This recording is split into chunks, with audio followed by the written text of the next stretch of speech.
হ্যাঁ, এটা কি ছবি পূজা হয়ে যাচ্ছে? তো এই পোস্টারে ছবি কেন থাকবে বিনা প্রয়োজনে? দেখছেন, এই যে ফেরেশতাই তো নাই এখানে।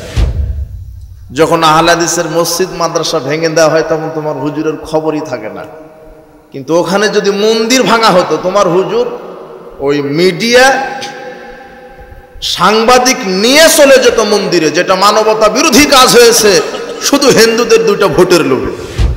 তারা বলবে যে দুর্গা পূজা চিরজীবী হোক, স্বাগত জানাই। আপনি এমপি করেছেন গাঁজাখুরকে, গাঁজাই কায়েম থাকবে। আপনি এমপি করেছেন বেনামাজিকে, ওই বেনামাজি কায়েম থাকবে। বিশ্বাস। পৃথিবীতে কিছু ভ্রান্ত আলেম আছে, আলেম মানুষ, তারা হবে ভ্রান্ত, ভণ্ড, প্রতারক, চিটার। এদের ব্যাপারে আল্লাহ কোরআনে এবং নবী করিম সাল্লাল্লাহু আলাইহি সাল্লাম হাদিসে কি বলেছেন এই বিষয়টি নিয়ে আমরা আপনাকে কয়েক মিনিট কথা বলতে চাই।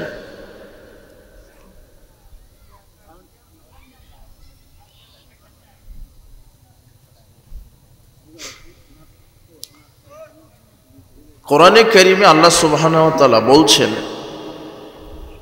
ইয়া আইয়ুহাল্লাযীনা আমানু লিমা তাকুলুনা মা লা তাফআলুন। হে বিশ্বাসীগণ, তোমরা এমন কথা কেন বলো যা নিজেরাই করো না?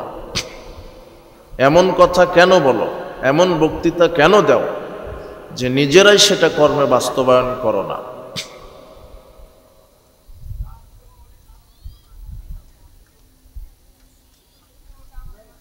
যারা বক্তব্য দেয় এক, কাজ করে আর এক, এদের শাস্তিটা হচ্ছে, আনাস রাদিয়াল্লাহু আনহু বলছেন, নবী করিম সাল্লাল্লাহু আলাইহি ওয়াসাল্লাম বললেন,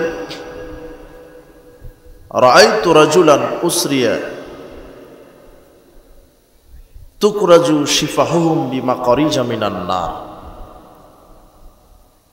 আমি মেরাজের রাত্রে যখন আমাকে নিয়ে যাওয়া হলো, আমি অনেক কিছু দৃশ্য দেখলাম।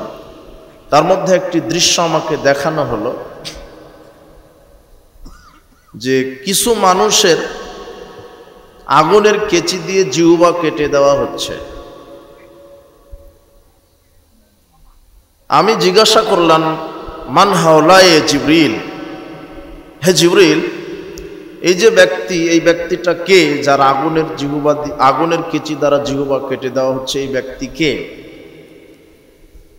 তখন জিবরাইল বলছেন, হাওলায়ে খুতবাউ মিন উম্মাতিক, এরা হচ্ছে আপনার উম্মতের যারা বক্তা, আলেম, যারা বক্তব্য দিয়ে বেড়াতো, যারা আলেম, যারা দাঈ, তাদের মধ্যেই এক শ্রেণীর আলেম বক্তা যাদের জিহ্বা আগুনের কেচি দ্বারা কেটে দেওয়া হচ্ছে।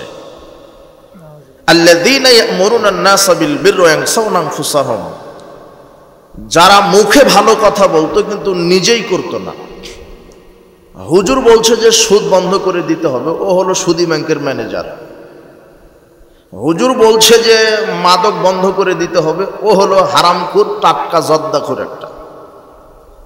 বুঝেছেন? হুজুর বক্তব্যে বলছে মাদক আমরা বন্ধ করে দিতে চাই, দুর্নীতি মুক্ত দেশ গঠন করতে চাই, কিন্তু ও হলো বড় দুর্নীতিবাজ, মাদ্রাসার প্রিন্সিপাল। ও ঘুষ ছাড়া মাদ্রাসা চালাতে রাজি না। মানে মুখে বলে এক, কর্ম করে আর এক। হুজুর নিজেই মদখোর, মানে জর্দা মদ। এটা আপনি তো জানেন না, ওটা বললে বুঝতে পারবেন, সময় থাকলে বলবো। তবে এটা অন্তত বুঝেন যে এক শ্রেণীর মাওলানা সাহেবেরই জিহ্বা কি দিয়ে কাটা হবে? আগুনের কেচি দ্বারা। এরপরের হাদিস, সাওবান রাদিয়াল্লাহু আনহু বলেন, নবী করিম সাল্লাল্লাহু আলাইহি ওয়াসাল্লাম বললেন, ইন্না মিম্মা তাখাওয়াফু মিনহু আলা উম্মতি আইম্মাতান মুদিল্লিন। আমি মুহাম্মদ সাল্লাল্লাহু আলাইহি ওয়াসাল্লাম আমার উম্মতের মধ্যে সবচেয়ে যেই জাতিকে নিয়ে ভয় করি সেটা হলো এক শ্রেণীর ভণ্ড আলেম জাতি। সবচেয়ে বেশি তিনি ভয় করেছেন আলেমদেরকে নিয়ে। কাদেরকে নিয়ে? আলেম। এটা মুসলিমের হাদিস। তোমার হুজুর এই হাদিসে ইবারত করে না মানে তোমার হুজুর নিজেই ধরা খেয়ে যাবে, এই জন্য ইবারত করে না।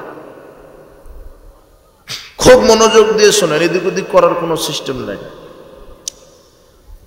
রাসূল সাল্লাল্লাহু আলাইহি ওয়াসাল্লাম বলছেন, আমি সবচেয়ে আমার উম্মতের যেটা ভয় করি সেটা হলো আলেম হবে ভ্রান্ত, হুজুর হবে ভ্রান্ত।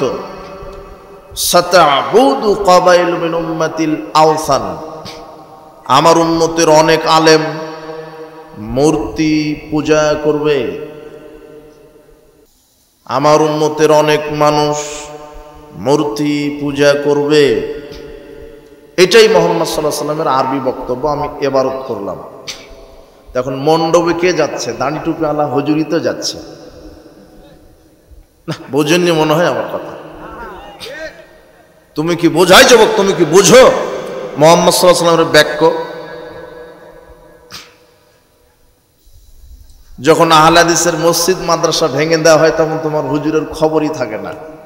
কিন্তু ওখানে যদি মন্দির ভাঙা হতো, তোমার হুজুর ওই মিডিয়া সাংবাদিক নিয়ে চলে যেত মন্দিরে, যেটা মানবতা বিরোধী কাজ হয়েছে শুধু হিন্দুদের 2টা ভোটের লোভে। তোমার সব হুজুরকে এই কথা বলতে পারে? মুহাম্মদ সাল্লাল্লাহু আলাইহি ওয়াসাল্লাম 1450 বছর পূর্বে এই কথা বলেছেন যে আমার উম্মতের মধ্যে যারা আলেম এক শ্রেণী তারা হবে ভ্রান্ত। সাতাবুদু, তারা ইবাদত করবে, কাবাইলু মিন উম্মাতিল আওসান, মূর্তি পূজকদের সাথে। তারা বলবে যে দুর্গা পূজা চিরজীবী হোক, স্বাগত জানাই। তোমার হুজুর এই বক্তব্য বলছে, আমি মিথ্যা বলিনি। এরপরে দেখো, এই এদিকে করো, এইদিকে তাকাও। ওয়াসাতালহাকু কাবাইল মিন উম্মাতিল মুশরিকিন, আমার উম্মতের অনেক মানুষ হিন্দুদের সাথে মিশে যাবে, বিজাতিদের সাথে মিশে যাবে। আমার উম্মতের অনেক মানুষ ইহুদি খ্রিস্টান হিন্দুদের সাথে মিশে যাবে। তাদের কৃষ্টি কালচার হবে ইহুদি, তাদের সংস্কৃতি আদর্শ হবে ইহুদি খ্রিস্টান হিন্দুদের মতো। অফিস আদালত, কোর্ট কাচারি, শিক্ষাঙ্গন, সমাজনীতি, রাজনীতি, অর্থনীতি, শিক্ষানীতি, পারিবারিক নীতি, সব ক্ষেত্রে আমার উম্মত হবে ইহুদি খ্রিস্টান হিন্দুদের মতো। আব্দুল্লাহ ইবনে আমর রাদিয়াল্লাহু আনহু বলেন, নবী করিম সাল্লাল্লাহু আলাইহি ওয়াসাল্লাম বলেছেন, ইয়াতি আন্নাল উম্মতি মাতালা বানি ইসরাইল, আমার উম্মতের ওই অবস্থা হবে যে অবস্থা ইহুদি খ্রিস্টানের হয়েছিল। হাজওয়ান নাআল বিন নাআল, যেমন 2 পায়ের জুতা সমান, আমার মুসলিম উম্মতের অবস্থা হবে তেমন। ইহুদি খ্রিস্টান যেমন, মুসলিমদের অবস্থা হবে তেমন, সমান সমান। ইহুদি খ্রিস্টান হিন্দুদের যে কৃষ্টি কালচার, মুসলমানের হবে একই কৃষ্টি কালচার। তিনি বলছেন, ইন্নাল উম্মাতা, নিশ্চয় আমার উম্মত, তাফতারিকু আলা উম্মতি, আমার উম্মত বিভক্ত হবে 73 কাতারে। কুল্লুহুম ফিন্নার, প্রত্যেকটা কাতার জাহান্নামে যাবে। ইল্লা মিল্লাতান ওয়াহিদাতান, এক কাতার জান্নাতে যাবে। নবী করিম সাল্লাল্লাহু আলাইহি ওয়াসাল্লাম বলছেন যে ইহুদি খ্রিস্টান বিভক্ত হবে 72 কাতারে, আর মুসলমানেরা বিভক্ত হবে 73 কাতারে। মুসলমানের 73 কাতারের 72 কাতার জাহান্নামে যাবে আর এক কাতার জান্নাতে যাবে। তখন সাহাবীগণ বলছেন, মান হুম ইয়া রাসূলুল্লাহ, ইয়া রাসূলুল্লাহ সেই এক কাতার কারা যারা জান্নাতে যাচ্ছে? তখন তিনি বলছেন যে আমি এবং আমার সাহাবীগণ যার উপরে আছি তার উপরে যারা থাকবে তারা বিচার মাঠে সরাসরি জান্নাতে চলে যাবে। তাহলে মুহাম্মদ সাল্লাল্লাহু আলাইহি ওয়াসাল্লাম এবং সাহাবীগণ ছিলেন কোরআন আর হাদিসের উপরে। কিসের উপরে? আল্লাহর বিধানের উপরে। খুব মনোযোগ দেন। যদিও আমার বুদ্ধি বিবেকের কারণে সঠিকভাবে বোঝাতে অক্ষম হতে পারি, তবে একটু চেষ্টা করে বোঝার চেষ্টা করেন কি যে আমার মুসলিম উম্মতেরা ইহুদি খ্রিস্টান হিন্দুদের সাথে মিশে যাবে, তাদের কৃষ্টি কালচার যেমন হবে এদের কৃষ্টি কালচার তেমন হবে, তারা মিশে যাবে বিজাতিদের সাথে। আজকে আপনি দেখেন যে অফিস আদালত কোর্ট কাচারি শিক্ষাঙ্গন রাজনীতি অর্থনীতি সমাজনীতি সব জায়গাতে ইহুদি খ্রিস্টান হিন্দুদের নীতি। ওরা শুধু আইন প্রণয়ন করেছে আর মাঠকর্মী হলো মুসলমানেরা।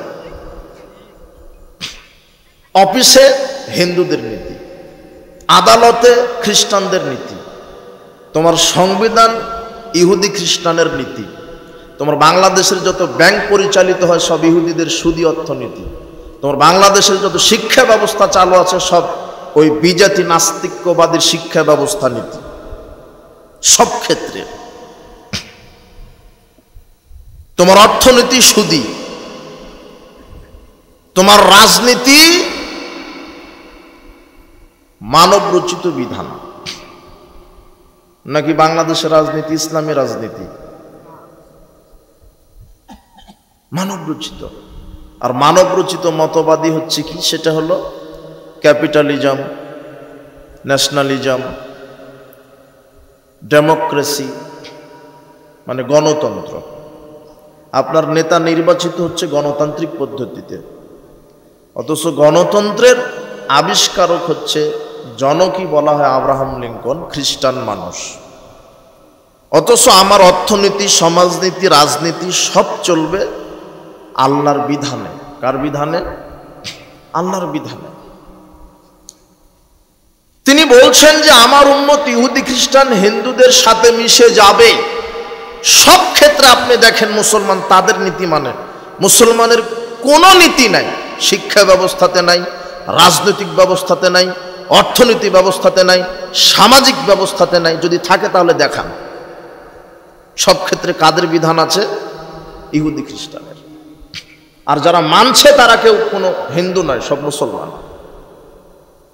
যারা এদেশে ব্যাংক পরিচালনা করে, হুজুর হোক আর হাজি হোক গাজী হোক, সেও মুসলমান, অথচ সুদী অর্থনীতি। যারা রাজনীতি করছে তারা গণতান্ত্রিক পদ্ধতিতে রাজনীতিতে নেমেছে, অথচ রাজনীতি হলো খ্রিস্টানদের তৈরি করা এই গণতন্ত্র পদ্ধতি। গণতন্ত্র আর ইসলাম, আমি ইসলাম মানে কতটুকুন কি বুঝেছি? ধর্ম মানে শুধু সালাত সিয়াম হজ যাকাত বুঝেছি? জি না, ধর্ম মানে সালাত সিয়াম হজ যাকাত শুধু নয়। ইসলাম মানে সালাত সিয়াম হজ যাকাত শুধু নয়। ইসলাম মানে আল্লাহর দিন, মানে একজন মানুষ তার জন্ম থেকে মৃত্যু পর্যন্ত যা কিছু করবে সেখানে আল্লাহর বিধান অনুযায়ী করবে, এর নাম হলো ইসলাম, এর নাম হলো দিন। কিন্তু আমি শুধু বুঝেছি যে ইসলাম দিন মানে সালাত সিয়াম তাসবিহ তাহলিল করা আর কোরআন মাজিদ তেলাওয়াত করা, হজ মৌসুমে হজ করা, রমাদানে সিয়াম পালন করা। জি না, আল্লাহ বলছেন ইয়া আইয়ুহাল্লাযিনা আমানু উদখুলু ফিস সিলমি কাফা, হে বিশ্বাসীগণ তুমি ইসলামের মধ্যে, তোমরা ইসলামের মধ্যে প্রবেশ করে পরিপূর্ণভাবে ইসলামের মধ্যে আল্লাহ প্রবেশ করতে বলছেন। এটা হলো দিন। ইন্না দ্বীনা ইনদাল্লাহিল ইসলাম, আল্লাহর নিকটে সবচেয়ে মনোনীত নির্বাচিত দিন জীবন বিধান হলো ইসলাম। ওয়া মা ইয়াবতাগি গায়রাল ইসলামি দীনান ফালা ইউকবালা মিনহু ওয়া হুয়া ফিল আখিরাতি মিনাল খাসিরিন। যারা ইসলামকে বাদ দিয়ে অন্য কোনো মতবাদে রাজনীতি অর্থনীতি সমাজনীতি সব কিছু চালাবে, ইসলামকে বাদ দিয়ে তারা বিচার মাঠে জাহান্নামীদের অন্তর্ভুক্ত হবে। এই কথা আল্লাহর বক্তব্য। ইসলামকে বাদ দিয়ে যদি অর্থনীতি সমাজনীতি রাজনীতি সংবিধান আইন বিধান মানুষের তৈরি করা মতবাদে আপনি চালান, তাহলে আল্লাহ বলছেন তার থাকার জায়গা পরকালে জাহান্নাম। তার থাকার জায়গা কি? তাহলে তোমার হুজুর তোমার নেতার বিচার মাঠে কি হবে? তোমার নেতা তোমার হুজুর মনে করেছে যে হজ মৌসুমে শুধু হজ করব মক্কাতে আর মসজিদে সালাত আদায় করব, শত শত মসজিদ নির্মাণ করব, এমনিতেই জান্নাত। জান্নাত কি পড়ে আছে নাকি? সব ক্ষেত্রে আল্লাহর বিধান। আল্লাহ একটা সিস্টেম দিয়ে দিয়েছেন, আপনি কি করবেন সেখানে আল্লাহর বিধান আছে। এমন একটা কাজ নাই যেটা আপনি করবেন অথচ আল্লাহ বিধান দেননি, এরকম কাজ আপনি দেখাতে পারবেন না। আপনি কি করতে চাচ্ছেন? আপনি করেন কি 24 ঘন্টায়? আপনি কি করেন? আপনি কি কৃষক? তো আপনি তো জমি চাষ করবেন। তখন আল্লাহ বলছেন যে কোনো কিছু ভালো কিছু করার পূর্বেই বিসমিল্লাহ বলো। কথা বুঝেননি মনে হয়? ওখানে আল্লাহর বিধান। আপনি জুতা পায়ে দিবেন, আল্লাহ বলছেন এই বিসমিল্লাহ বলে ডান পাটা ঢুকিয়ে দাও, এরপরে বাম পা পরিধান করো। খোলার সময়তে বাম পা আগে খোলো, ডান পা পরে খোলো। আপনি যে জুতা পায়ে দিবেন এখানেও কার বিধান? আল্লাহর। পোশাক গায়ে দিবেন, আল্লাহ বলছেন এই ডান হাতল আগে ঢুকে দাও, এরপরে দোয়া বলো আলহামদুলিল্লাহিল্লাযী কাসানি হাযা ওয়া রাযাকানি মিন গায়রি হাওলিন ওয়ালা কুওয়া। এটা পোশাক গায়ে দেওয়ার দোয়া। আপনি ঘুমাতে যাবেন, বলো আল্লাহুম্মা বিসমিকা আমুতু ওয়া আহইয়া। ঘুম থেকে উঠবেন, আলহামদুলিল্লাহিল্লাযী আহইয়ানা বা'দা মা আমাতানা ওয়া ইলাইহিন নুশুর। আপনি পেশাব পায়খানায় যাবেন, বিসমিল্লাহ আল্লাহুম্মা ইন্না আউযু বিকা মিনাল খুবসি ওয়াল খাবাইস। আপনি বের হবেন, বের হওয়ার পরে বলেন গুফরানাকা। আপনি স্ত্রীর কাছে যাবেন, তাও আল্লাহ বলছেন এই বলো বিসমিল্লাহ আল্লাহুম্মা জান্নিবনাশ শাইতানা জান্নিবিশ শাইতানা মা রাযাকতানা। আপনি সালাত আদায় করবেন, তখন আল্লাহ বলছেন এই নিয়ত করো, আগে ওযু করে নাও সুন্দরভাবে, এরপরে সালাতের নিয়ত করো, এরপরে দুই হাত কান বরাবর, কাঁধ বরাবর, ঘাড় বরাবর উঠিয়ে তাকবীর তাহরিমা দিয়ে বুকের উপরে হাত বাঁধো, এরপরে সানা পড়ো, এরপরে সূরা ফাতিহা পাঠ করো, অন্য একটি সূরা পড়ো, এরপরে তাকবীর দিয়ে রুকুতে যাও, সেখানে সুবহান রাব্বিয়াল আযীম বলো অন্তত একবার, যত পারো তত বলো ইমাম রুকু থেকে ওঠার আগ পর্যন্ত। এরপরে সামি আল্লাহু লিমান হামিদা বলো, এরপরে বলো আল্লাহুম্মা রাব্বানা ওয়া লাকাল হামদ হামদান কাসীরান তাইয়্যিবান মুবারাকান ফিহি। এরপরে আবার তাকবীর দিয়ে সিজদায় যাও, সুবহান রাব্বিয়াল আলা অন্তত একবার বলা ওয়াজিব। এরপরে উঠো আল্লাহুম্মা গফিরলি ওয়ারহামনি ওয়াজবুরনি ওয়াহদিনি ওয়াআফিনি ওয়ারযুকনি, আবার সিজদা দাও, এরপরে উঠো বৈঠক করো, তাশাহুদ পড়ো, দরুদ পড়ো, এরপরে সালাম ফিরিয়ে দাও, আসসালামু আলাইকুম রাহমাতুল্লাহ, আসসালামু আলাইকুম রাহমাতুল্লাহ। সিয়াম রাখবে, শুভ সাদিকের আগে সাহারি খাও, সূর্য ডোবার সাথে সাথে ইফতার করো, ফায়সামূলক কাজ করো না, মাপ ওজনে কম দিও না, জেনা ব্যভিচার করো না, তাহলে সিয়াম হবে না। হজ করবে, আপনার মিকাত থেকে ইহরাম বাঁধো, এরপরে তামাত্তু করলে কি করো, মক্কাতে গিয়ে আগে কাবা ঘরটা তওয়াফ করে নাও, সাফা মারওয়া সাই করো, এরপরে 9 তারিখে আরাফার মাঠে যাও, এরপরে 10 তারিখে আসো, মুজদালিফায় আসো, এরপরে মিনায় যাও, এরপরে কুরবানি করো, মাথা মুন্ডন করো, এরপরে পাথর নিক্ষেপ করো। যা কিছু করবেন সেখানে কে বিধান দিয়ে দিয়েছেন? আল্লাহ। কি করতে চাচ্ছেন আপনি? সেখানে আল্লাহর বিধান। কি করতে চাচ্ছেন? এখন আপনি শিক্ষানীতি প্রণয়ন করবেন, আল্লাহ বলছেন ইকরা বিসমি রাব্বিকাল্লাযী খালাক, আল্লাহর নামে পড়ো, মানে সিলেবাসই হবে কোরআন হাদিস। কথা বুঝেননি মনে হয়? আপনার সিলেবাস হবে কি? কোরআন হাদিস। আর এখন আপনি ক্লাস 1 থেকে মাস্টার্স পর্যন্ত কোরআন হাদিস নেই। দেখান কোথায় আছে কোরআন হাদিস? তোমার শিক্ষা ব্যবস্থা তৈরি করেছে kindergarten, play group, nursery group, যেখানে এক একটা নাস্তিক তৈরির ফ্যাক্টরি এক একটা। বলছে যে আমার ছেলেটা ক্লাস নার্সারিতে দিয়েছি, 3 বছর বয়স, ইংরেজিতে কথা বলতে পারে। হুজুর আমার ছেলেটা 4 বছর হয়নি, কম্পিউটারের সব ফাংশন জানে। হুজুর আমার ছেলেটা 6 বছর বয়স, মোবাইলের সব ফাংশন জানে। হুজুর আমার ছেলেটা এইবারেই বিসিএস ক্যাডার হলো, আমার ছেলেটা সচিব, আমার মেয়েটা ঢাকা বিশ্ববিদ্যালয়ে পড়ে। হুজুর আমার ছেলেটা ইঞ্জিনিয়ার, সব জানে, শুধু জানাজার দোয়া জানে না, শুধু সূরা ফাতিহাটাই শিখেনি, এক বদ্দা পানি দিলে ওযুই জানে না, ও সব জানে। তোমার শিক্ষা ব্যবস্থা এরকম।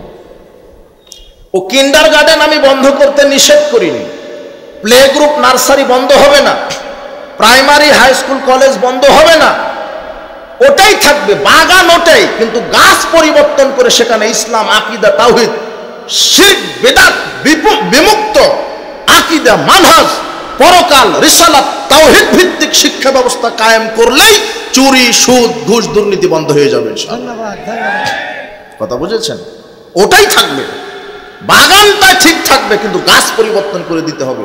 শিক্ষার কারিকুলাম, সিলেবাসটা চেঞ্জ করে দিতে হবে, ওখানে কোরআন সুন্নাত প্রতিষ্ঠা করতে হবে, তাহলেই দেশ শান্তি পাবে। কিন্তু এই নাস্তিক শিক্ষা ব্যবস্থা যতদিন কায়েম থাকবে, কলেজ বিশ্ববিদ্যালয়গুলি থেকে বের হবে বড় বড় সন্ত্রাস, দুর্নীতিবাজ। এখন যার ডিগ্রি যত বড় তার চুরি করার ধান্দাও তত বড়। মেম্বার একটা স্বাক্ষর দিলে 5-10 লক্ষ টাকা চুরি করতে পারে, চেয়ারম্যান একটা স্বাক্ষর দিলে 2 কোটি চুরি করতে পারে, এমপি একটা স্বাক্ষর দিলে 500 কোটি চুরি করতে পারে। আরে তাই তো পিয়ন 400 কোটি টাকার মালিক। তুমি বুঝো না? এখন চোর ডাকাত তৈরি হয় স্কুল কলেজ থেকে, যে যত বড় ইঞ্জিনিয়ার সে তত বড় জানোয়ার, যে যত বড় ডাকাত সে তত বড় বাটপার, যে যত বড় ডাক্তার সে তত বড় বাটপার। ও ডাক্তার তৈরি করেছেন আপনার ছেলেকে, ইঞ্জিনিয়ার তৈরি করেছেন, লন্ডনে পড়ান, ক্লাস 1-এ যখন পড়ে 6টা প্রাইভেট, ক্লাস 10-এ যখন পড়ে প্রত্যেকটা সাবজেক্টে প্রাইভেট, বিশ্ববিদ্যালয়ে চান্স নিতে হবে প্রত্যেকটা সাবজেক্টে 2 বার করে প্রাইভেট, সব ঠিক আছে, লন্ডনে পড়েছে, ইঞ্জিনিয়ার ডাক্তার হয়ে চলে এসেছে। ও ইঞ্জিনিয়ার হয়ে বাংলাদেশে এসেছে মানেই রড সিমেন্ট খোয়া আপনার বালি ইট সব চুরি করার ধান্দাতে ইঞ্জিনিয়ারিং শিখেছে। সরকার বলে দিয়েছে যে ওই যে রাজশাহী থেকে দেলোয়াবাড়ি পর্যন্ত রাস্তা করতে হবে 5000 কোটি টাকা বাজেট। এই জানোয়ার নামের ইঞ্জিনিয়ার 3000 কোটি টাকা খাইছে, 2000 কোটি টাকার কাজ করে দিয়েছে। তাই তো আপনার রাস্তা 10 বছর যাওয়ার কথা 2 বছর যায় না। আর এমবিবিএস যে ডাক্তার, যে যত বড় ডাক্তার সবচেয়ে বড় বাটপাড়ো সিটার। এই ছেলে তুমি তোমার বাপকে নিয়ে গেছো ডাক্তারের কাছে, শুধু বলেছো আব্বার মাথা ব্যথা ঘুমায় না, 10টা পরীক্ষা দিয়েছে। কয়টা? 10টা। 10 দুগুণ 20,000, শুধু পরীক্ষাতেই 20,000। এরপরে প্রেসক্রিপশন করতে বসেছে তোমার ডাক্তার, লিখেছে ওই ওষুধ ওই কোম্পানি, ভালোভাবে জানে যে তোমার বাপের কোন ওষুধে ভালো হবে। এমবিবিএস ডাক্তার, কোন কোম্পানির ওষুধ ভালো, কিন্তু ওই কোম্পানি লিখবে না, লিখবে ওই কোম্পানির ওষুধ যেই কোম্পানি তাকে ঘুষ দিয়েছে। এটা হলো বাটপা। এটা তৈরি করেছেন আপনি। স্কুল কলেজ বিশ্ববিদ্যালয় ওই আপনার ডাক্তারি এগুলোতে এগুলি শেখানো হয়। তাই বলে আপনার ছেলেকে ইঞ্জিনিয়ার হতে নিষেধ করিনি, ডাক্তার হতে নিষেধ করিনি, সচিব হতে নিষেধ করিনি, এমপি মন্ত্রী হতে নিষেধ করিনি। আপনার ছেলে ডাক্তার এমপি মন্ত্রী হবে, তবে শিক্ষা সিলেবাস কারিকুলাম থাকবে কোরআন হাদিস। যে যত বেশি কোরআন জানবে সে হবে একটা প্রাইমারির হেডমাস্টার, যদি কোরআন না জানে তার হেডমাস্টার হওয়ার যোগ্যতা নেই। এটা হবে সংবিধান। কথা বুঝেননি মনে হয়? কলেজের প্রিন্সিপাল হবে যে কোরআনের হাফেজ, যদি কোরআনের হাফেজ না থাকে তাহলে সে প্রিন্সিপাল হবে না। বিশ্ববিদ্যালয়ের ভিসি হবে মুফতি সাহেব, যদি মুফতি না হয় তাহলে সে বিশ্ববিদ্যালয়ের ভিসি হবে না। এটা হবে সংবিধান। তাহলে কি হবে?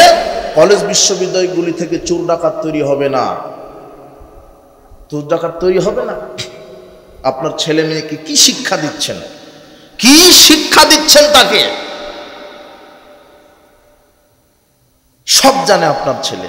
এদেশের আইনজীবী আছে, সচিব আছে, বিসিএস ক্যাডার আছে, ও সব জানে। আকাশ তত্ত্ব, জমিন তত্ত্ব, ফিজিক্স, কেমিস্ট্রি, বায়োলজি, ম্যাথ সব জানে। শুধু জানে নাকি এই কোরআন। কেন? ওকে জানানো হয়নি। ওর দোষ না, ওর শিক্ষা কারিকুলামের দোষ ছিল, ও তাই ও শিখতে পারেনি। ওর পিতামাতার দোষ ছিল, সঠিকটা শিক্ষা দিতে পারেনি। এক মাঝি আর পণ্ডিত, মাঝে মাঝে গল্পটা বলি, নদী পার হচ্ছে। পণ্ডিত মাঝিকে বলছেন, মাঝি তুমি কি দর্শন জানো? তখন মাঝি বলছে, কি বলেন স্যার? দর্শন এটা তো বড় লোকদের খাবার, আমরা তো দেখিনি, খাইওনি।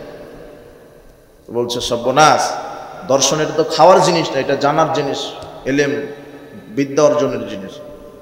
তো তুমি দর্শনই জানো না, তোমার জীবন তো চারানায় বৃথা হয়ে গেল। এরপরে বলছে, মাঝি মশাই ভূগোল জানো? তো বলছে যে ভূগোল এটা তো বড় লোকদের খাবার। কি বলছেন পণ্ডিত মশাই, শরম দিচ্ছেন কেন? এটা আমরা গরিব মানুষ, ভূগোল এত দামি খাবার পাবো কোথায়? তো বলছে তো এটা তো খাওয়ার জিনিস না, এটা তো শিখার জিনিস, তোমার জীবন তো আটানায় বৃথা। এরপরে পণ্ডিত মশাই বলছেন যে তুমি কি ইতিহাস জানো?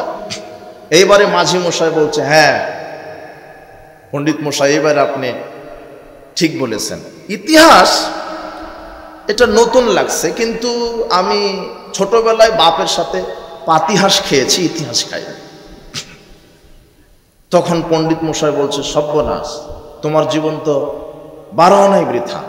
এইভাবে গল্প করতে করতে আকাশে মেঘমেঘ, থমথমে ভাব, ঝড় বৃষ্টি। তখন নৌকাটা এরকম করতে লেগেছে, মানে নৌকা ডুবে যাবে এখন। তখন মাঝি মশাই বলছে, পণ্ডিত মশাই, তো যাই হোক, আপনি কি সাঁতার জানেন? তখন পণ্ডিত বলছে, না, আমি তো সাঁতার জানি না। তখন মাঝি বলছেন, আমি না হয় ইতিহাস পাতিহাস না জানার কারণে 12 আনা জীবন বৃথা, 4 আনা তো আছে, কিন্তু এখন যদি নৌকা ডুবে যায় আপনার জীবন 16 আনাই বৃথা। তো আপনার ছেলে ইঞ্জিনিয়ার হয়ে কি করলো? তো সূরা ফাতিহাই জানে না, ওর জীবন তো 16 আনাই বৃথা। ধন্যবাদ। আপনার ছেলে ডাক্তারি পড়িয়ে কি করলেন? আপনার মেয়েকে মাস্টার্স পাস করে কি করলেন? আপনার মেয়েটা পোশাক গায়ে দিতে জানে না, জুতা পরতে জানে না। আপনার মেয়েটা যে ছেলেকে শিক্ষা দিবে সেটাই জানে না। মাস্টার ডিগ্রি পাস করার পরে আপনার মেয়ে আপনার সন্তানকে শিখিয়ে দিচ্ছে, আব্বু ওই যে মামা বিদায় নিচ্ছে, বলো টাটা বাই বাই। অথচ এটা ইহুদি খ্রিস্টান হিন্দুদের নীতি। আপনার স্ত্রী যদি কোরআন হাদিস জানা হতো, তখন আপনার স্ত্রী আপনার ছেলেকে বলতো, আব্বু ওই যে মামা চলে যাচ্ছে তোমার, বলো আস্তাউদিল্লাহ দীনাকা ওয়া আমানাতাকা ওয়া খাওয়াতিমা আমানিকা ওয়া যাওয়াদাকাল্লাহু তাকওয়া ওয়া গাফারা যামবাকা ওয়া ইয়াসসারা লাকাল খায়র হাইসু মা কুনতা। এই দোয়া বলো, কত না ভালো হতো। বুঝেননি মনে হয় কথা?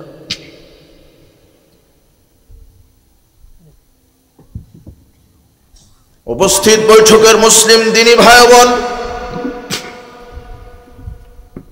সার্বিক জীবনে কোরআন সুন্নাহ মেনে চলতে হবে।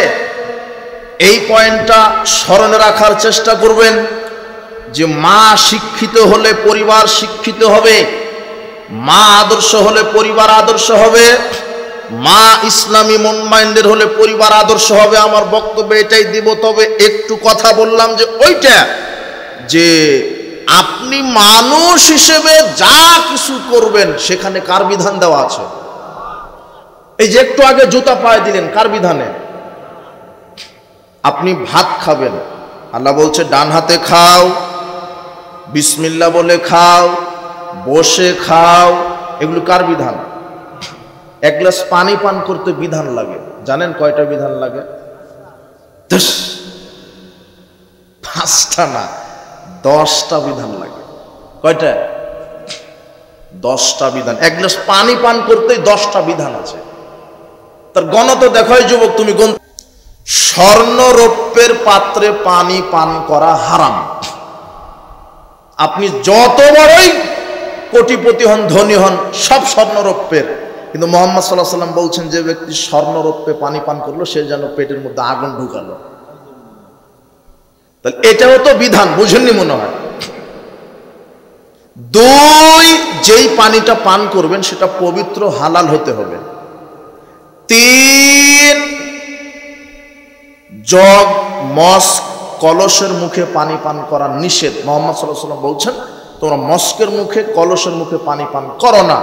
কলস, মস্ক থেকে ছোট পাত্রে গ্লাসে ঢেলে পানি পান করো। এটাও একটা কি বিধান। 4, ডান হাত দিয়ে গ্লাসটা ধরো। 5, বসে পড়ো। 6, বিসমিল্লাহ বলো। 7, গ্লাসের ভিতরে যদি পানি পান করতে করতে একটা মাছি পড়ে যায়, তাহলে চট করে ভদ্রলোকের মতো গ্লাসের পানি ফেলে দিও না। দেখবেন সমাজে যে যত ভদ্রলোক সে তত বড় মূর্খ।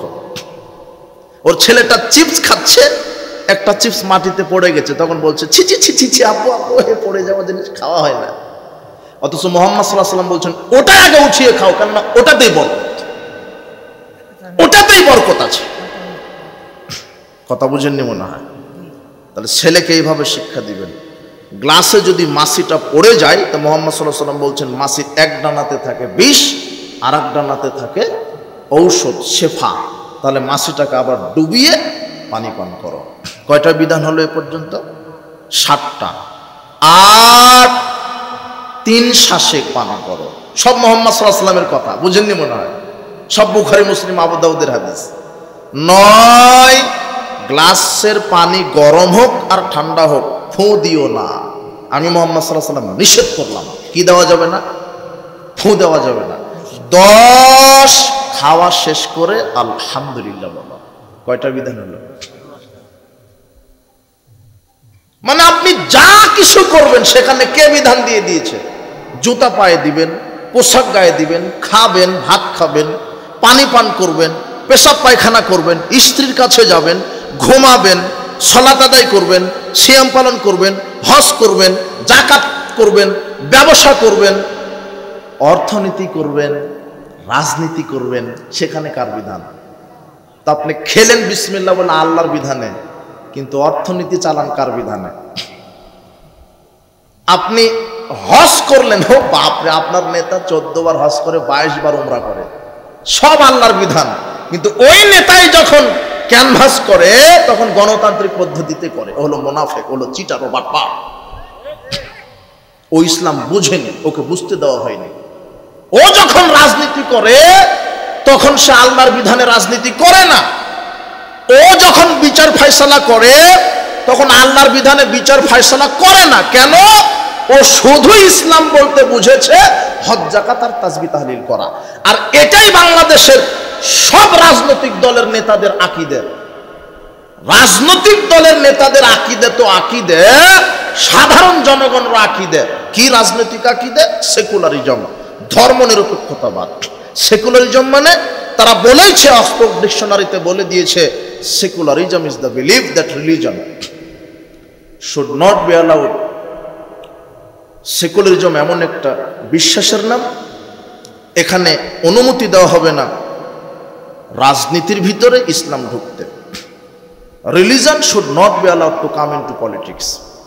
রিলিজন মানে ধর্ম, ধর্মকে প্রবেশ করতে দিব না আমাদের রাজনীতিতে। তোমার রাজনৈতিক নেতার আকীদা এটা, প্রায় রাজনৈতিক নেতাদের আকীদা এটা, যে না, রাজনীতিতে আমরা ধর্মকে ঢুকাতে দিব না, শিক্ষানীতিতে আমরা ধর্মকে ঢুকাতে দিব না, অর্থনীতিতে রাজনীতি ঢুকাতে দিব না। তার বক্তব্য দিয়েছে, it is merely a matter between man and god. ধর্ম মানে আল্লাহর বান্দার মধ্যে একটা নম করার বিষয়, ওটা মসজিদ মাদ্রাসা তসবিহ টিপবে, এ পর্যন্ত শেষ। কিন্তু রাজনীতিতে যদি আমরা ধর্ম ঢুকাইয়া ফেলি তাহলে তো আমরা জনগণের টাকা চুরি করতে পারবো না, বড় বড় মদ খেতে পারবো না। অর্থনীতিতে যদি ইসলাম ঢুকায় তাহলে তার সুদ খেতে পারবো না। এটা তোমার রাজনৈতিক নেতার চিন্তা। কেননা তোমার এমপি নির্বাচিত হতে টাকা লাগে, এমপির নমিনেশন নিতে লাগে 50 কোটি। কত? মানে সিস্টেমই উল্টা। আপনার একটা ইউনিয়নের চেয়ারম্যান হতে লাগে 1 কোটি টাকা, মানে ওই চেয়ারম্যান 1 কোটি টাকা খরচই করে 50 কোটি চুরি করার ধান্দাতে। আপনি আবার ঠিক বলছেন, আপনি তো 500 টাকাতে বিক্রি হয়ে ভোট দেন। আশ্চর্য কথা হলাম আপনার কথা। বাংলাদেশে কুরবানির সময়তে একটা ছাগলের দাম হয় 15 লক্ষ, আর ভোটের সময়তে যখন আসে তখন এই বান্দা নামক ছাগলের দাম হয় 500 টাকা।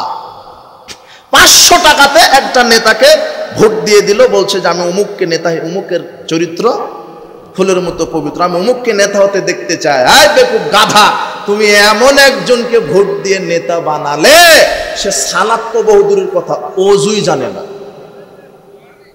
আগামীকাল সকালে তোমার নেতাকে 1 বদনা পানি দিয়ে বলো যে একটু অজু করে দেখান তো, ও ভয়ে ডান হাত ধোয়ার আগে বাম হাত ধুবে, দেখবে ও পারবে না। তুমি একে নেতা বানিয়েছ। আর ভোট পদ্ধতি তো প্রচলিত, ভোট পদ্ধতি তো হারাম।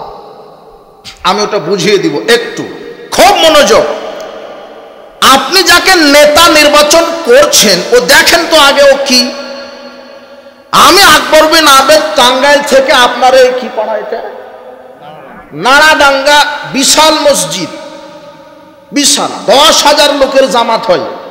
এখন একটা ইমাম লাগবে, একেবারে সেরকম ইমাম লাগবে যাতে বক্তৃতা দিয়ে একেবারে মাঠ কাঁপিয়ে দিতে পারে, একেবারে কেরাত যেন সুন্দর হয়। এখন আপনি নিয়োগপত্র ছেড়ে দিলেন, ইমাম লাগবে অমুক জায়গাতে, 10,000 মুসল্লির ইমাম প্রয়োজন। কত হাজার? 10,000। এখন আমি চলে আসলাম, এখন আপনি আমাকে বলছেন যে আপনার ডিগ্রি তো এই, তো একটু কোরআন তেলাওয়াত শোনান তো। শোনানো হলো। আচ্ছা, আপনি কি কোনো পাপে বা সরকার বিরোধী কাজে জড়িত? মানে ভাইবা হচ্ছে এখন, কথা বুঝেননি মনে হয়। আপনার ছেলে মেয়ে কয়জন? ছেলে মেয়ে কি করে? স্ত্রী পর্দায় থাকে? জর্দা কি খান? দাড়ি কি ছাঁটেন? এগুলো হচ্ছে ভাইবা, কথা বুঝেননি মনে হয়। সব আপনি পরীক্ষা করে নেবেন। কেন? আমাকে কি নিয়োগ দিবেন? ইমাম। ইমাম মানে কি? নেতা। আমি 10,000 লোকের নেতৃত্ব দিব। কত হাজার? 10,000 লোকের নেতৃত্ব দিব। 10,000 লোকের নেতৃত্ব দিবে। এই জন্য আমাকে দেখলেন, আমার ডিগ্রি, আমার চরিত্র, আমার স্বভাব, আমার বউ পর্যন্ত চলে গেছেন আপনি, যে হুজুর বউ কি পর্দা করে? কথা বুঝেননি মনে হয়। আর বাংলাদেশে একটা এমপি নির্বাচিত হয় কত লোকের জন্য?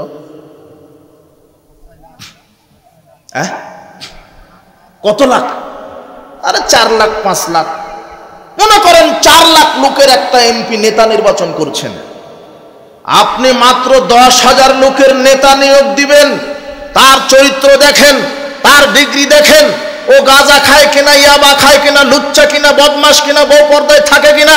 কিন্তু আপনি এত বড় গাধার ছাগলের ছাগল, আপনি 4 লক্ষ লোকের জন্য একটা ইমাম নির্বাচন করছেন। এই ইমামের দাড়ি আছে কিনা, বউ পর্দায় থাকে কিনা, 5 ওয়াক্ত সালাত আদায় করে কিনা, কোরআন জানে কিনা, হাদিস জানে কিনা, লুচ্চামি করে কিনা, বদমাশি করে কিনা আপনি তদন্ত করেন না, তাহলে এই জাতি কিভাবে ইসলামী রাষ্ট্রে পরিণত হতে পারে? কিভাবে হবে? আপনি এমপি করেছেন লুচ্চাকে, তাই লুচ্চামি কায়েম থাকবে। আপনি এমপি করেছেন গাঁজাখুরকে, গাঁজাই কায়েম থাকবে। আপনি এমপি করেছেন বেনামাজিকে, ওই বেনামাজি কায়েম থাকবে। বিশ্বাস করেন, আপনি ঠিক বললেও ঠিক, ওটা না বললেও ঠিক। কথা বুঝেছেন কি? আপনি কাকে নির্বাচিত করছেন? আর ভোট পদ্ধতি, আমি প্রচলিত যে ভোট পদ্ধতি, এটা আমি হারাম নাজায়েজ বললাম কেন? এটা ইসলামী নয়। ইসলাম নেতা নির্বাচন হবে সিলেকশন, আর গণতান্ত্রিক নেতা নির্বাচন হয় ইলেকশন। মানে এই ভোট পদ্ধতি, মানে ভোট যে বেশি পাবে সেই নেতা হবে। এই খুঁটিটা হলো মদিনা বিশ্ববিদ্যালয় থেকে ফারেক, খুব পণ্ডিত মানুষ, কোরআন হাদিস জানা মানুষ। এই খুঁটিটা এ হলো এমপি পদপ্রার্থী। আর এই খুঁটিটা হলো আপনার হিরো আলম। এটা কি? এটা হিরো আলম, এও এমপি পদপ্রার্থী। এখন এই মাদানী সাহেব ভোট পেয়েছে 99 জন আলেম মানুষের। এই যে সভাপতি সাহেবের মতো আলেম মানুষ এই এমপিকে কয়জন আলেম ভোট দিয়েছে? আর এই হিরো আলমকে ভোট দিয়েছে 100 জন গাঁজাখুর, ইয়াবাখুর, সিনেমাখুর, নাটকখুর, লুচ্চা যারা, এরা 100 জন ভোট দিয়েছে। বলতো ভোট পদ্ধতিতে গণতন্ত্রে এমপিকে এতদিন সংসদে এরাই বসেছিল। কথা বুঝেননি মনে হয়। এই জন্য ভোট পদ্ধতি হারাম। তোমার হুজুর যতই ক্যানভাস করুক তবুও হারাম। তোমার দাড়ি টুপি হুজুর যতই মন্ড হয়ে গিয়ে যাক ভোটের লোভে, তবুও হারাম। গণতন্ত্র সেরে, গণতন্ত্র হারাম, গণতন্ত্র সেরে। আরেকটা ইহুদি খ্রিস্টানের বিধান, আল্লাহর বিধান ইসলাম। ইসলাম আর গণতন্ত্রের মধ্যে পার্থক্য কি? ইসলাম হলো আল্লাহ প্রদত্ত, গণতন্ত্র হলো মানব রচিত। ইসলামে আল্লাহর আইন চূড়ান্ত, গণতন্ত্র মানুষের আইন চূড়ান্ত। ইসলামে আল্লাহর আইন অপরিবর্তনশীল, গণতন্ত্র মানুষের আইন পরিবর্তনশীল। গণতন্ত্র অধিকাংশের রায় চূড়ান্ত, ইসলামে আল্লাহর ওহির বিধান চূড়ান্ত। আরে গণতন্ত্রে সংখ্যাগরিষ্ঠতার দোহাই দিয়ে চলে, আর ইসলাম আল্লাহর ওহির বিধানে চলে। গণতন্ত্রে সকল ক্ষমতার উৎস জনগণ, আর ইসলামের সকল ক্ষমতার উৎস আল্লাহ। গণতন্ত্রে নারী নেতৃত্ব জায়েজ, আর ইসলামে নারী নেতৃত্ব হারাম। এই যুবক, এই শোনো, তোমার দাড়ি টুপিওয়ালা হুজুর এটা মেনে নিয়েই নেমেছে যে 30% নারী নেতৃত্ব মেনে নিলে রাজনীতি করতে পারবে, না হলে পারবে না। তোমার হুজুর এটা মেনে নিয়েছে, অথচ মুহাম্মদ সাল্লাল্লাহু আলাইহি ওয়াসাল্লাম বলছেন লা ইফলিহু কওমুন ওয়ালা আমরুহুম ইমরাতান, ওই জাতি কখনোই সফল হবে না যেই জাতির একটা নেত্রী হবে মহিলা। একজন নেতা যদি মহিলা হয়, ওই দেশে শাস্তি, গজব, অভিশাপ নাজিল হয়। সে জায়গাতে নারী নেতৃত্ব হালাল হয় কি করে? নারী নেতৃত্ব হারাম। কথা বুঝেননি মনে হয়। তোমার হুজুর ক্যানভাস করছে, সামনে দানা কাটা পরি একই টেবিলে বসে আছে। ডাক্তারখানাতে নারী, অফিস আদালতে নারী, বিমানওয়ালা নারী, সব মেনে নিয়ে তোমাকে রাজনীতি করতে হচ্ছে। অফিস আদালতে, কোর্ট কাচারিতে, শিক্ষাঙ্গনে দুর্নীতি, চিটার বাটপাড়ি, সুদ, ঘুষ, জেনা বা বিচার, জিনা।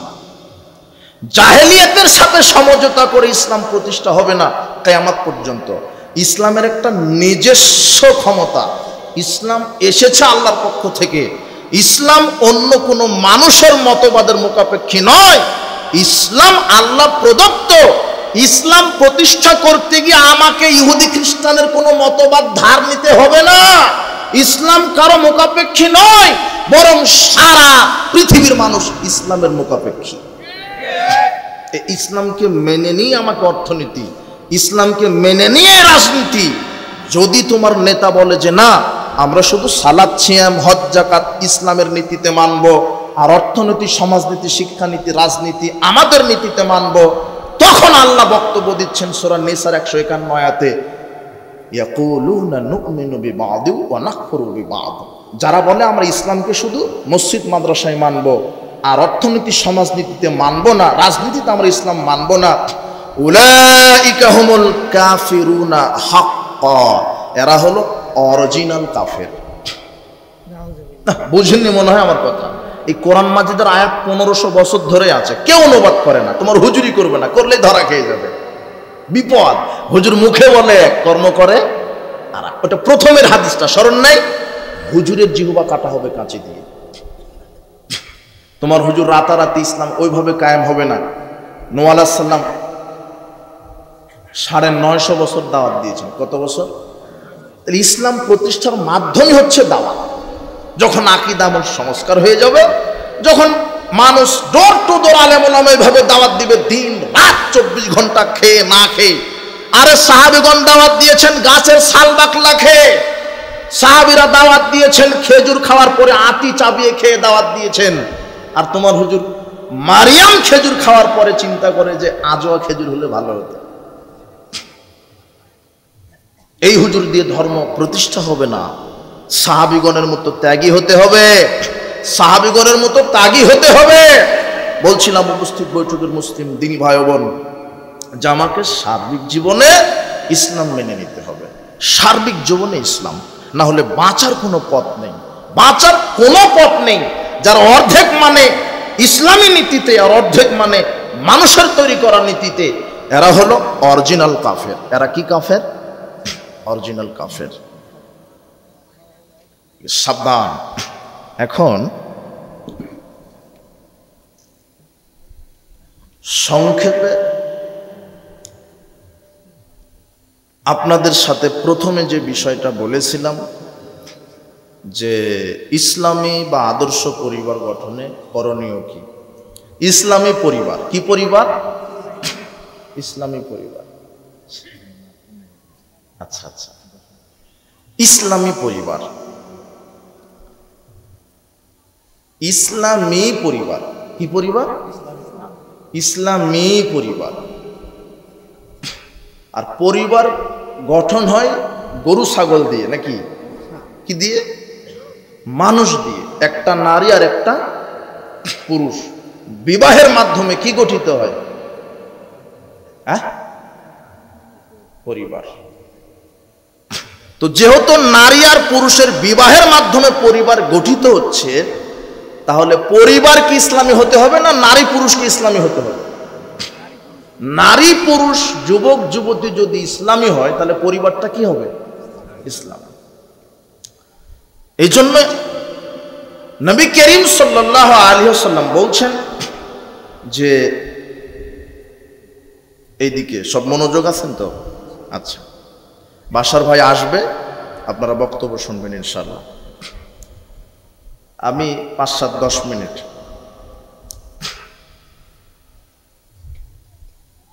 কি বললাম? হ্যাঁ, ইসলাম।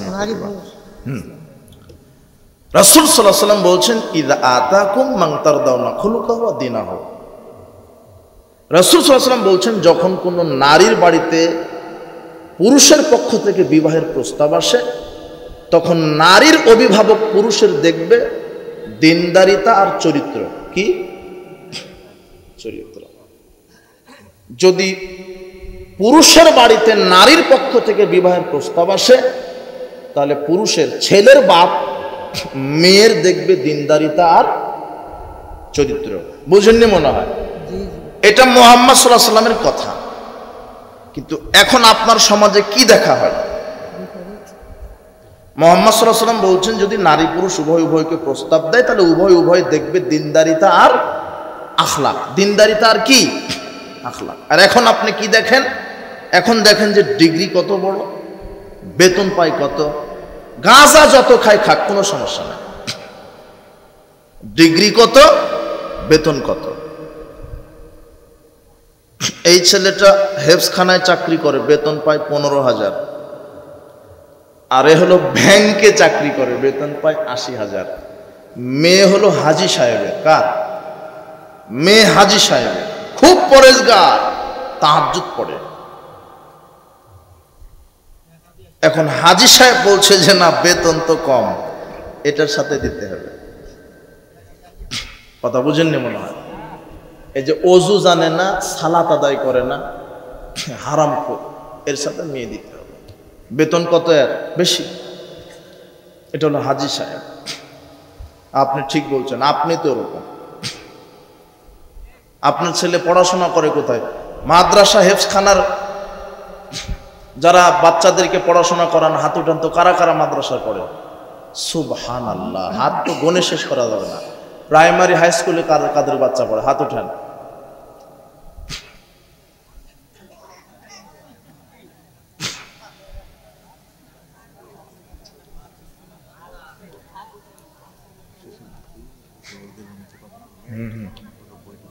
হ্যাঁ ঠিক আছে, এটা আমার মাথায় আছে। আচ্ছা, লজ্জায় হাত উঠালো না, তাই না?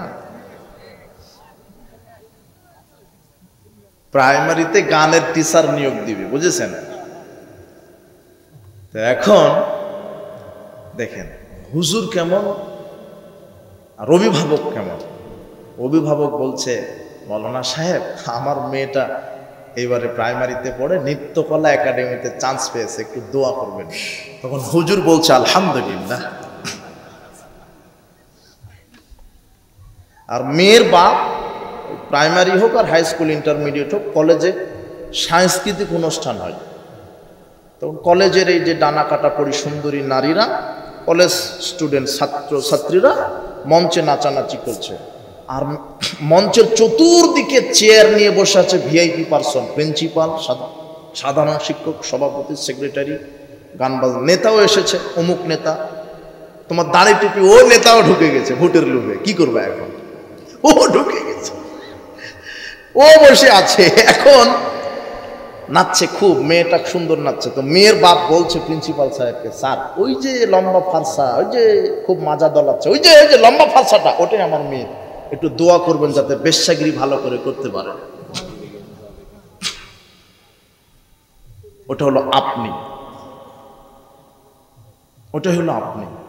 আপনার মেয়েটা চলে গেছে শিক্ষা সফরে মালাকুল মউতের সাথে, মানে বলছে আপু কোনো চিন্তা করেন না, আমার সাথে বয়ফ্রেন্ড আছে। আর মেয়েকে শিক্ষা জাফলং পাঠিয়ে পিতা তাহাজ্জুদে বলছে, আল্লাহ আমার মেয়েটাকে সহি সালামতে ফিরিয়ে দিও। তো এমন সহি সালামত বিয়ে দেওয়ার 1 সপ্তাহ পরে খবর এলো যে পেটে 4 মাসের বাচ্চা। এটা হলো সহি সালামত। এই যুবক শোনো, তোমার বোন শিক্ষা সফরে যাওয়া তো বহু দূরের কথা, হজ করতে যেতে পারে না মাহরাম ছাড়া। কোথায়? মাহরাম ছাড়া হজে যেতে পারে না। মাহরাম মানে তার ভাই, তার ছেলে, তার শ্বশুর, এরা হলো মাহরাম। তার ভাই, তার আপন ভাই, তার শ্বশুর, তার পেটের ছেলে, তার স্বামী ছাড়া কোথায় যেতে পারে না? সবচেয়ে ধনী মানুষ পৃথিবীর মধ্যে, সবচেয়ে কি মানুষ? ধনী মানুষ, 100 বার হজ করার ক্ষমতা রাখে, কিন্তু তাও যেতে পারছে না, ফরজ হয়নি। কি নাই? মাহরাম ছাড়া হজে যেতে পারে না। সে জায়গাতে আপনার স্ত্রী ঈদের মার্কেট করতে কোথায় গেল? সে জায়গাতে আপনার মেয়েটা মার্কেটে চলে গেছে, সে জায়গাতে আপনার মেয়েটা শিক্ষা সফরে চলে গেছে। বুঝেননি মনে হয়? তাহলে পরিবার, কুয়াং ফসা কমাহালিকুম না, নিজে বাঁচো, পরিবারকে বাঁচাও। পরিবারের সালাত কায়েম রাখবেন, 5 ওয়াক্ত সালাত। ওই পরিবার ইসলামী পরিবার যেই পরিবারে 5 ওয়াক্ত সালাত আছে। কি আছে? যে ব্যক্তি 5 ওয়াক্ত সালাত আদায় করে সে মুসলিম, যে করে না সে কাফের। যে 5 ওয়াক্ত সালাত আদায় করে না, শুধু জুমার দিনে করে, এ হলো মুশরিক। যে 5 ওয়াক্ত সালাত আদায় করে না, শুধু রমাদানে করে, এ হলো মুশরিক। এ মারা গেলে এর জানাজা হবে না, এর কাফন হবে না, এর দাফন হবে না। আর বেনামাজির সাথে মেয়ে বিবাহ দেওয়া হারাম। আর বেনামাজি বাপের সম্পদের ওয়ারিশ হবে না। কেন? মুসলিম কাফের ব্যক্তির ওয়ারিশ হয় না, কাফের মুসলিম ব্যক্তির কি হয় না? ওয়ারিশ হয় না।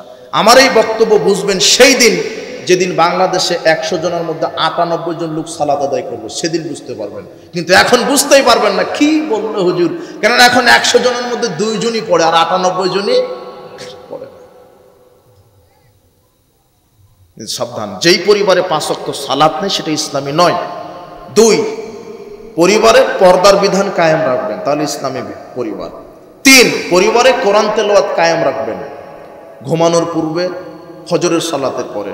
4, পরিবারে হালাল রুজি কায়েম রাখবেন, কিন্তু পরিবারের সবাই হারামখোর। দাদা খায় জর্দা, বাপ খায় সিগারেট, বেটা খায় গাঁজা। কথা বুঝেননি মনে হয়? এগুলো হারামখোর পরিবার। বিড়ি, সিগারেট, জর্দাগুলি, ইয়াবা, ফেন্সিডিল, এগুলি মাদক, এগুলি হারাম।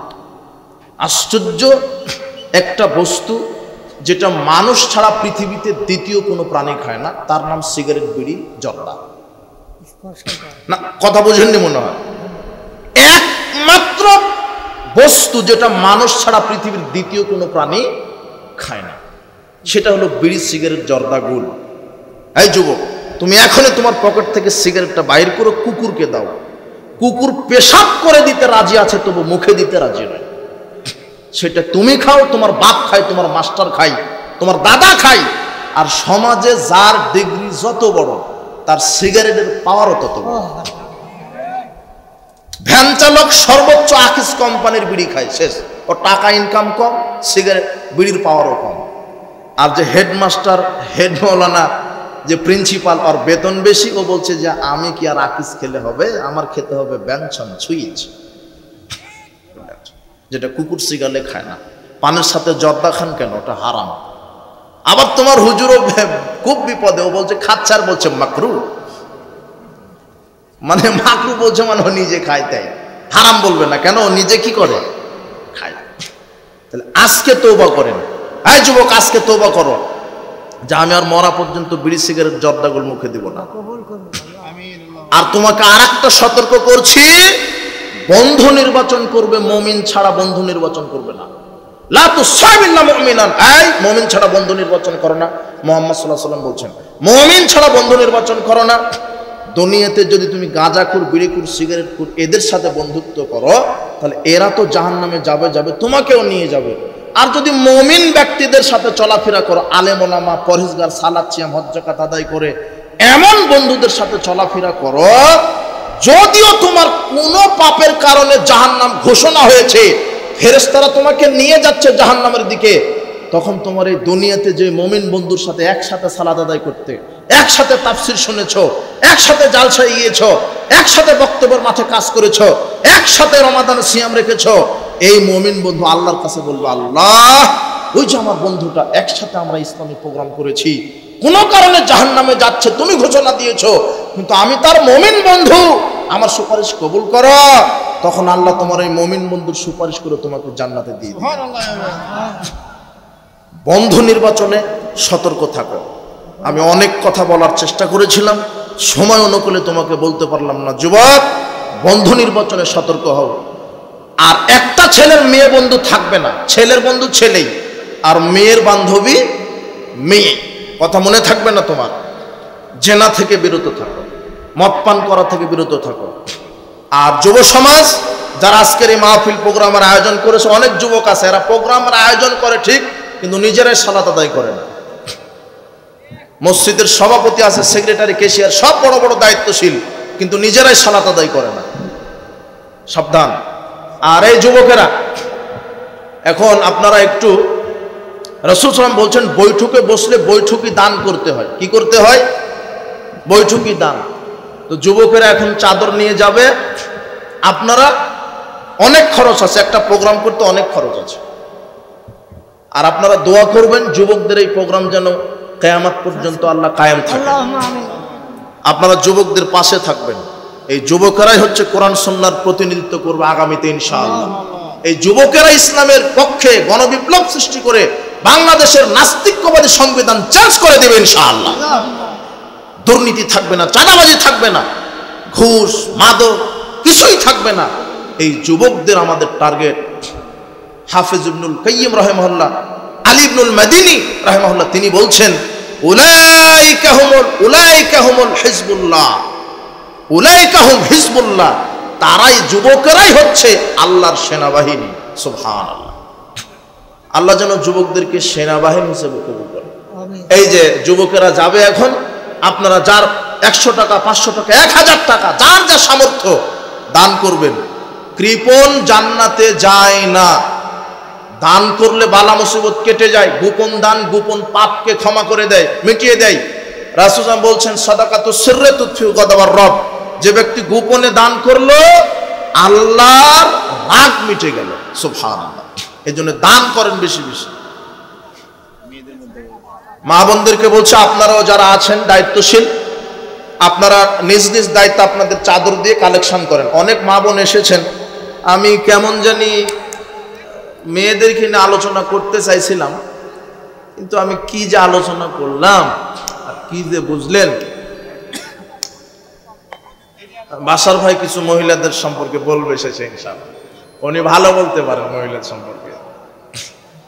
আর আমি শুনেছি যে মহিলারা নাকি স্বামীর আনুগত্য করে না, কিন্তু পুরুষেরা বলল না যে আমরা যে নারীর আনুগত্য করি না, এটা কিন্তু বললো না।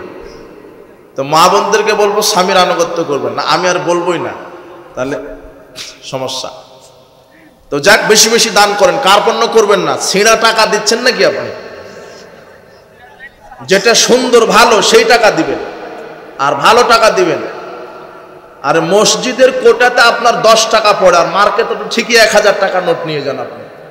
এখানে 1000 টাকার নোট দেন, আমি বলবো যে দেখি 1000 টাকার নোট কয়টা আসছে, নাহলে বলবো যে আপনারা কৃপণ, ইন্টারন্যাশনাল কৃপণ আপনারা। দান করেন বেশি বেশি। এই যুবকরা অনেক কষ্ট করে এই প্রোগ্রামটা করেছে, এরা নির্যাতিত, এরা এক জায়গাতে প্রোগ্রাম করতে চেয়েছিল, কিন্তু ইসলাম বিরোধী কোনো অপশক্তি এদেরকে করতে দেয়নি। আল্লাহ হয় তাদেরকে হেদায়েত দিক, না আবু জাহেলের মতো ধ্বংস করে দিক। এরকম প্রোগ্রাম